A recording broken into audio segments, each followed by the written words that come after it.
mobil super canggih ini datang dari masa depan. Hah? Dari masa depan? Emang secanggih apa sih dia? Penasaran? Ayo kita bahas.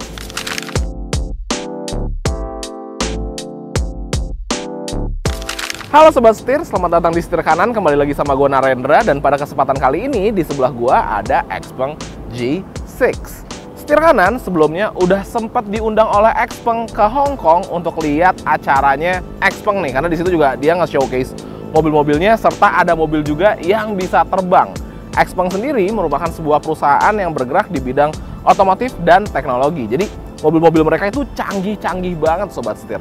Di sebelah gua G6 ini juga merupakan salah satu mobil XPeng yang canggih, karena di Indonesia XPeng itu ngebawa dua mobil, ada G6 dan ada X9 yang dimana memiliki fungsi yang berbeda-beda nih. Kalau G6 dia kan mobilnya lebih kecil, lebih bisa dipakai harian dan segala macem, sedangkan X9 itu merupakan sebuah MPV yang punya captain seat yang nyaman, yang teknologinya lebih lengkap lagi di dalamnya. Jadi ini rasanya paling cocok sama kita-kita nih, anak-anak muda yang suka nyetir sendiri, seperti itu. Nah, kalau kita lihat dari segi desainnya, mobil ini memang cukup eksentrik Sobat Setir. Kendaraan XPeng kebanyakan emang eksentrik sih desainnya sih.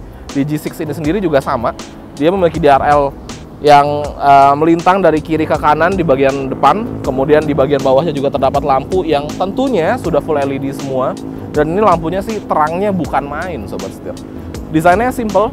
Di bagian bawah ada grill terbuka dengan motif honeycomb. Dia juga berwarna hitam, jadi perpaduan antara warna bodi dan warna hitam. Unit yang kami review ini warnanya tuh kayak ungu-ungu pink gitu ya, mengingatkan kita terhadap warnanya Porsche yang Provence yang itu. Mirip-mirip secara sekilas, jadi emang nice banget sih sebenarnya. Cakep banget. Di depan ada logo XPeng, X gitu, dan ya kurang lebih seperti itu sih. Desain-desain kayak gini emang desain-desain mobil zaman sekarang Sobat Setir, karena banyak banget mobil zaman sekarang yang memiliki desain DRL yang melintang dari kanan ke kiri. Mungkin apa ya bahasa desainnya? Kalau gue sih nyebutnya kayak Cyclops gitu ya. Cyclops yang di X-Men kan gitu tuh matanya.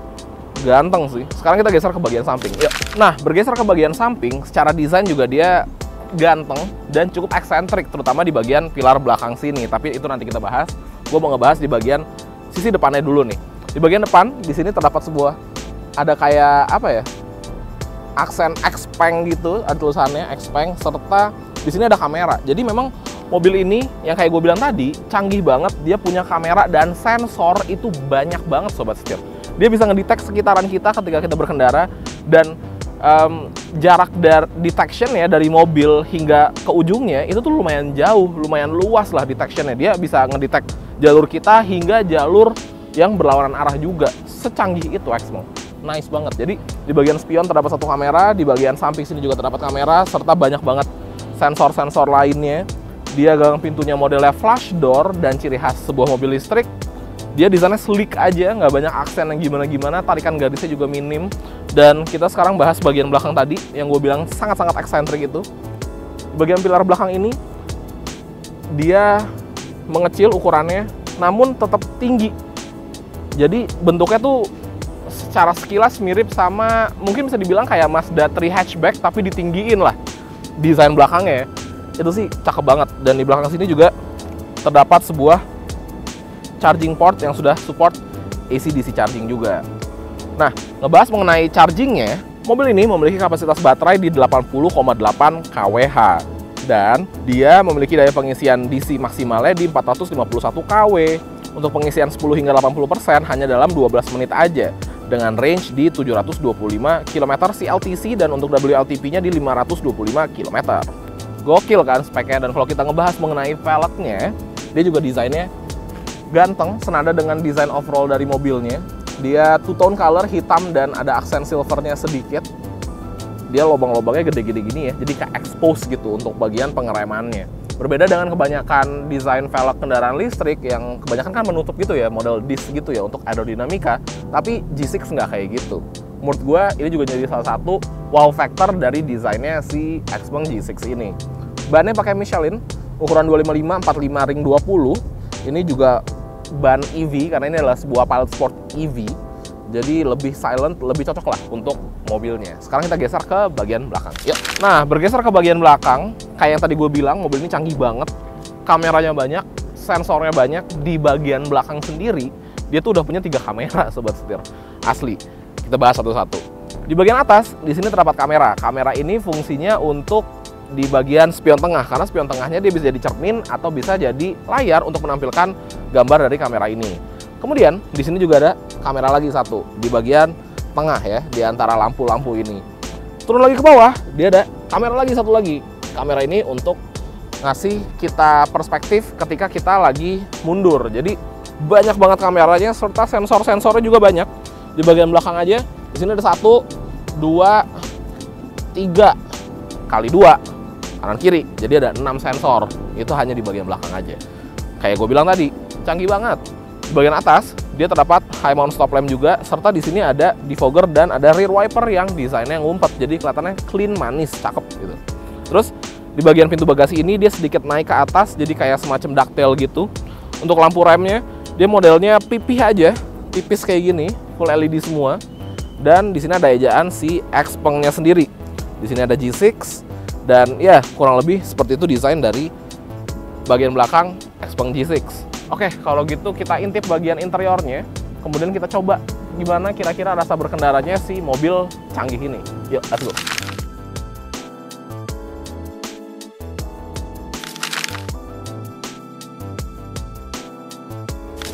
Nah, masuk ke row 2-nya, duduk di sini itu rasanya nyaman banget sobat setir. Di depan ini posisi berkendara gua, tinggi gua di 170 cm. Gua masih mendapatkan legroom sekitar 10 jari, lebih sekitar 12 jarian. Dengan headroom, sebenarnya sih kalau yang di atas kepala gue ini lumayan banyak ya, sekitar 8 jari, karena gue langsung kaca since dia punya panoramic roof yang emang nggak ada shades-nya gitu. Nah, posisi duduknya, recline angle-nya ini udah more than enough sih menurut gue, nyaman banget. Kemudian kalau kita lihat di belakang sini, door trim-nya itu nice banget, stylingnya di sini ada belahannya gitu, dengan ada ambient light-nya juga. Desainnya simple aja. Kemudian di bagian tengah terdapat ventilasi AC dengan 2 buah charging port Type-C. Nah, di tengah, di sini terdapat sebuah armrest dengan 2 buah cup holder. Selain itu, emang ada cup holder juga di bagian door trimnya. Posisi duduknya ini relax dan santai. Tapi kalau kalian pengen lebih rebah lagi, bisa banget. Tinggal di klek. Nah, digituin aja. Ini gue mentok ke belakang dan rasanya sih bener-bener rebah, relax, santai. Di bagian pilar sini itu terdapat empuk-empuk yang dimana kalau kita duduk sambil nyender gini, kita rasanya kayak di dalam pot gitu ya, kayak di kungkung, di dalam kekun gitu. Rasanya sih comfortable banget. Selain itu kaki juga bisa masuk ke bagian bawah jok dari driver. Nah, kalau posisi kayak gini relax, tapi mungkin sebagian orang kalau lagi nyetir jadi rada mual gitu ya. Tenang aja, bisa didiriin lagi atau kita bisa nge-adjust sesuai dengan kita mau stopnya di mana. Tuh bisa di sini, tuh bisa di situ. Nah, bisa segini juga. Jadi ya itu benar-benar adjustable banget. Di luar itu dia punya 3 headrest dan 3 seat belt untuk 3 penumpang di bagian row kedua ini. Ya, overall sih nyaman banget. Nice. Sekarang kita pindah ke row pertama. Yuk, pindah ke bagian depan juga sama. Dia memiliki desain yang simple tapi terasa futuristiknya gitu sobat setir. Nah, di bagian dashboardnya dia juga kayak berlapis gini, desainnya atasnya soft touch, bawahnya kayu. Kemudian di bagian tengah sini terdapat sebuah layar besar. Layar ini merupakan sebuah head unit yang canggih banget. Nah, si head unit yang multifungsi dan super pintar ini itu memiliki layout utama yang seperti ini sobat setir. Jadi dia menampilkan keadaan sekitar. Kebetulan di sini lagi kosong, cuma ada mobil satu, maka dia nge-detect mobil ada di bagian sini. Cuman kalau kita lagi macet-macetan atau lagi rame, ini sih rame banget, di sini gambarnya mobil dan motor semua sobat setir. Kemudian dia ada shortcut di sini. Ada 3, ada untuk kunci, ada untuk ini, dan untuk bagasi. Tapi kalau kita masuk ke menu utamanya, dia menampilkan banyak banget pilihan. Ada kayak settings, map, real time SR assist, air conditioning, segala macam, music, bluetooth, lalala. Di sini juga ada mindfulness space. Ini bisa kita aktifin, nanti dia akan merubah posisi duduknya. Kemudian di sini ada X sleep, tuh kayak gini. Ini mode kita kalau mau istirahat. Adjust your seat mode manually to start sleep. Jadi ini kalau kita mau istirahat, kita bisa kasih lagu-lagu white noise gitu. Kemudian AC juga otomatis berubah dan segala macam settingan-settingan lainnya. Udah kencang banget ya sih. Pause dulu. Oke. Sip. Lanjut lagi. Itu emang settingan-settingan kayak gini. Jadi kepake banget ketika kita lagi nge-charge atau kita mau istirahat dan segala macam. Kemudian di bawah sini dia udah support Apple CarPlay, Android Auto, dan ada Spotify, YouTube, dan aplikasi-aplikasi yang biasanya kita lihat di handphone kita. Jadi kita bisa sambil nonton, asal kita connect ke internet ya. Kita bisa sambil buka Instagram. Kebayang nggak sih buka Instagram dari mobil tuh gimana sih? Kita juga bisa sambil buka TikTok mungkin, kalau mau TikTokan sambil nunggu mobilnya lagi ngecharge. Gokil, canggih banget ya. Dan settingan-settingan lainnya gitu. Jadi emang udah canggih banget. Dan di sini ada AC, kita juga bisa ngatur aircon kayak yang tadi gue bilang. Tuh, settingannya juga macam-macam, arah semburan, si air volume, AC depan belakang, suhu, dan lain-lain. Canggih. Seperti yang gue bilang, karena mobil ini canggih banget, dia punya settingan ADAS yang banyak banget Sobat Setir. Jadi kan dia udah AI-based driving system, jadi dia udah punya yang namanya X-Pilot Assist ini. Jadi dia totalnya itu ada 29 sensor, termasuk kamera, radar ultrasonic, radar gelombang milimeter, dan hasilnya mobil ini punya ADAS yang lengkap banget. Dia udah bisa semi-autonomous driving juga, namanya X-Pilot Assist gitu. Dia tuh lengkap banget, ada forward collision warning, kemudian dia ada automatic emergency braking, ada lane departure warning, lane keeping assist, dan settingan-settingan lainnya. Seperti itu. Jadi udah lengkap banget ya Sobat Setir. Bener-bener bisa ngebantu kita ketika berkendara, terutama di jalan tol maupun di jalan biasa untuk keperluan safety-nya. Nice banget, mantap. Nah, bergeser dari situ, di bagian bawah terdapat ventilasi AC, 2 buah wireless charging, 2 buah cup holder, dan penyimpanan tertutup di bagian sini. Bergeser ke bagian driver side, dia juga mendapatkan sebuah instrumen cluster yang ukurannya lumayan besar, layar semua juga. Nah, ngebahas masalah steering wheel-nya, dia memang bukan steering wheel yang konvensional bulat kayak gitu ya Sobat Setir. Dia tuh rada flat bottom, rada flat top juga gitu. Makanya kalau kita full miring kayak gini, dia posisinya rada awkward sebenarnya di bagian tangan. Tapi ya, balik lagi sih, tergantung kalian sukanya kayak gimana. Apakah mau mencoba untuk mengadaptasi kemodernan ini, atau lebih suka yang konvensional bulat sempurna seperti itu? Boleh komen di kolom deskripsi kita gitu. Kalau gue tipikal yang ya selama setirnya masih utuh, bukan yang model yoke, gue sih masih bisa adaptasi sih. Tapi ya kurang lebihnya sih kayak gitu. So sekarang saatnya kita cobain kira-kira gimana impresi berkendaranya. Yuk berangkat.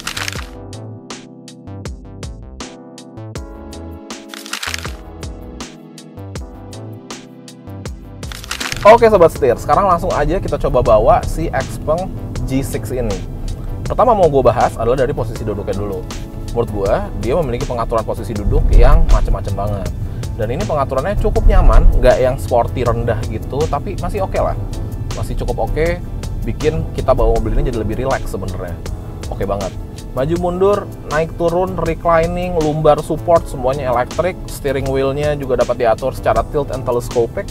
Jadi, gue sih mendapatkan posisi duduk yang bukan yang terbaik, tapi masih bisa dikompensasi lah, masih oke banget gitu. Kemudian berlanjut lagi ngebahas masalah blind spot. Gue ngerasa di mobil ini blind spotnya juga cukup minim, karena spionnya ukurannya besar, kanan kiri, ngeliat ke belakang itu lumayan sempit. Tapi tenang aja, karena mobil ini memiliki kamera, jadi tinggal kita pencet aja di bagian spion tengahnya, maka dia bisa berubah dari cermin menjadi layar untuk menampilkan gambar dari kamera belakang gitu. Tapi gue mungkin old school ya, gue lebih suka pakai cermin aja udah. Kemudian ngebahas tadi kanan dan kiri itu juga ngeliatnya mudah, karena dia memiliki sensor dan kamera di bagian fender tadi, yang dimana itu buat ngintip ke bagian blind spot kanan dan blind spot kiri kita. Kita bisa buka dari kamera, atau kalau kita nge-send dia otomatis nyala, tinggal kita send aja ke kiri dan ke kanan, itu bisa tampil di bagian head unitnya gitu. Dan gue suka karena dia tuh kayak sedikit di filter ya, nggak raw gitu gambarnya, jadi kita ngeliatnya juga jadi lebih jernih. Dan kalau lagi low light, lagi rada malam juga tetap gampang lihatnya Sobat Setir, seperti itu. Jadi urusan blind spot di sini terasa minim sekali, dan dia juga punya BSM atau blind spot monitoring di bagian spion kanan dan spion kiri, jadi gampang banget bawanya. Di luar itu, ngebahas kedepan kabinnya, gue juga cukup suka. Kedepan kabinnya oke. Tuh, dia double glass juga ya kacanya, jadi bener-bener kita terisolasi dari berisik yang ada di bagian luar. Kalau kabinnya oke, di bagian bawah masih sedikit bocor-bocor, suara jalanan, suara ban, road noise itu masih sedikit masuk. Tapi ya menurut gue itu dapat dikompensasi lah, gue sih nggak apa-apa. Jadi punya road feel juga gitu. Kemudian kita juga nyetirnya nggak pakai audio, kalau pakai audio pasti udah hilang semua suaranya, seperti itu. Jadi so far so good, nyaman banget. Nah, ngebahas dari segi karakter bantingannya, gue ngerasa kalau kita pakai low speed di dalam kota kayak gini, dia lumayan berasa stiffnya. Tapi ketika kita high speed di jalan tol misalkan, apalagi di jalanan yang bergelombang, mobilnya tuh cukup ngayun. Kayaknya itu emang karakter mobil bobot berat ya. Secara kan EV tuh bobotnya pasti berat karena dia bawa baterai, dia bawa motor listrik, segala macamnya gitu. Nih, jalanan kayak gini, kalau jalanan bergelombang ya lumayan berasa ngayun gitu. Tapi ya oke lah, menurut gua masih nyaman-nyaman aja, masih cukup. Sekarang kita coba handlingnya, kita belokin mobilnya. Oke. Wow. Dia punya settingan individual, baik di bagian pengereman, bagian steeringnya, di bagian respon pedal gasnya. Jadi itu kembali lagi tergantung kayak gimana kalian setting mobilnya gitu. Gue pakai mode normal, semuanya di normal, enak rasanya, steering wheel ringan, respon remnya juga oke. Tapi di mode normal pun ketika kita berkendara dengan high speed, maka still akan terasa lebih berat lagi, ada bobotnya gitu rasanya. Dan gue suka karena bobotnya memang nggak terasa artificial ya, bobotnya tuh terasa natural gitu dan berat banget, apalagi kalau kita pakai mode sport nih. Sekarang kita ganti ke mode sport. Oke, masuk ke mode sport, low speed pun steering wheelnya berasa berat, dia langsung masuk regeneratifnya tuh, semuanya diganti ke yang mentok kanan gitu ya. Low speed pun setirnya berasa berat. Ketika high speed, coba kita gas dikit. Nah, ini makin berat lagi nih steering wheelnya. Mungkin kalau kalian driving enthusiast, suka nyetir, suka yang berbobot, kalian akan suka banget. Tapi mungkin bagi sebagian orang yang nggak segitu sukanya nyetir gitu ya, akan ngerasa cenderung terlalu berat sih. Tapi ya, kembali lagi, itu kan preference masing-masing ya. Tergantung kalian sukanya gimana otot kalian dan segala macamnya gitu. Tapi menurut gue, pakai mode comfort aja itu udah nice banget, mantap. Nah, ngebahas mengenai ADAS-nya, mobil ini ADAS juga lengkap kayak yang tadi udah gue jelasin. Pengoperasionalannya itu melalui shifternya. Jadi shifternya tinggal kita drag ke bawah 2 kali, tek, maka dia otomatis akan main. Buat nambah speed itu ada di bagian kiri sini, steering wheel. Ini rollernya kita roll ke atas aja, dia nambah speed, dan selebihnya mobilnya akan ngikut. Canggihnya, dia tuh bisa pindah jalur secara otomatis. Tinggal kita nyalain sen aja, kalau dia udah hijau, kita belokin dikit setirnya, maka dia akan otomatis pindah jalur, sobat setir. Canggih banget. Sekarang kita coba lagi, kita mau pindah ke kiri, dia ngedetek hijau, bisa, di kirinya kosong, kita belokin dikit setirnya, maka dia akan pindah secara otomatis. Mobilnya pindah jalur sendiri. Gokil banget. Itu sih enak banget. Gue udah coba di jalan tol, asal jalanannya nggak terlalu padat ya, dan mobilnya nge-scan bisa pindah jalur, di jalur seberang tuh, di jalur sebelah tuh emang kosong gitu, dia akan pindah-pindah sendiri gitu. Menurut gue ini adalah bentuk dari teknologi yang sangat-sangat advance. Memang kalau perusahaan teknologi bikin mobil, ya harusnya bisa kayak gini gitu. Nice banget, canggih banget ADAS-nya. Dan pengoperasionalannya smooth, nggak bikin kaget, nggak ngejambak, nggak ngerem mendadak segala macem. Jadi ya oke banget. Nah, ngebahas mengenai tenaganya, mobil ini tuh menghasilkan tenaga sebesar 218 kW dengan torsi sebesar 440 Nm. Di comfort, kita coba gas. 1, 2, 3. Gokil. Di mode comfort, kita tadi rolling start aja, dia berasa narik, bukan ngejambak yang mendadak. Jadi, buat orang yang baru coba bawa EV, lebih friendly rasanya. Gitu ya. Tapi ketika udah masuk, mobilnya meluncur, sobat setir. Kita coba sekarang pakai mode sport. Kita coba rolling start dengan kecepatan sekitar berapa nih?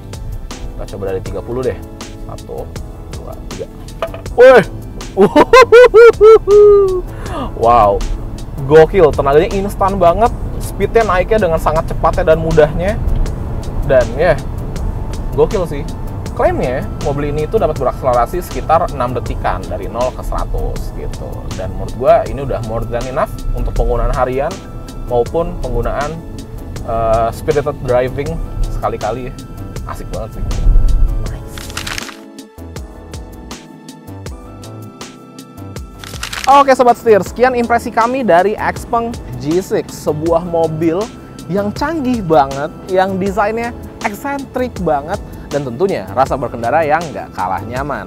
Mobil ini sendiri memiliki beberapa opsi warna, seperti ada warna Arctic White, kemudian ada Graphite Grey, ada Silver Frost, Midnight Black, dan Fiery Orange. Dan mobil ini dibanderol dengan harga 619 juta. Gimana menurut kalian? Tulis di kolom komentar di bawah. Oke, kalau gitu jangan lupa untuk klik like, komen, dan subscribe, serta follow TikTok dan Instagram kami di @setirkanan_official. Gua Narendra, sampai ketemu lagi di video selanjutnya. Salam setir kanan.